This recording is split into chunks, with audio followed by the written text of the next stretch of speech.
এটা হইলো বাং রোডের কবরস্থান, ওই যে বাং রোডের ওই যে কবরস্থান, ওইটা কিন্তু বিশাল টাঙ্গা, কবরস্থানের টাঙ্গা। এনে কিন্তু বাজার, এই যে সামনে বাজার। হ্যাঁ হেমক দেয়া ওই যে ঘরগুলা যে করছে সব এসি করে ঘর করছে, মানে কত দিন লাগবে অনির্দিষ্টকাল।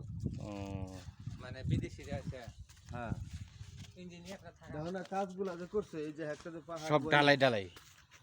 কাজ সবে বাল আমি দেখতে পাচ্ছি না, দেখলেই তো কতটা ব্যাপক হারে এই ব্রিজের বরাদ্দ কত হয়েছে জানি কত কইলা? 50 কোটি টাকা। 50 কোটি টাকা। এটা ভবিষ্যতে পার্ক সিস্টেম হবে এই এরিয়া। হ্যাঁ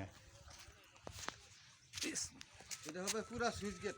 পুরা সুইচ গেট। এটার দেওয়ার উদ্দেশ্যটা কি জানো? বলো।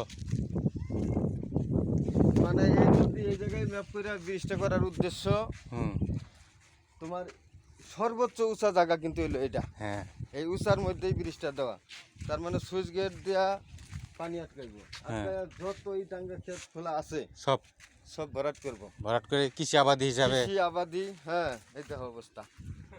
আবাদ করার আগে যে ঠাকুর হ্যাঁ এখানে যখন যেদিন প্রথম খরে হুম চাবায় পড়ে একটা মেয়েও মারা গেছে, পাল আমার ডর করে আমার এই দেখো নিচতে ওই 1 2 3 4টা ওইটা হলো সুইচ গেট পাল্লা, সুইচ গেটের পাল্লা।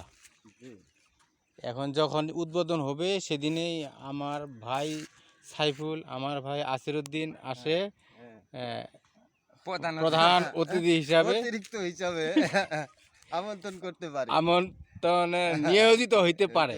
আচ্ছা আশা করি এই পর্যন্ত আজকের জন্য সমাপ্তি ঘোষণা করা হইলো।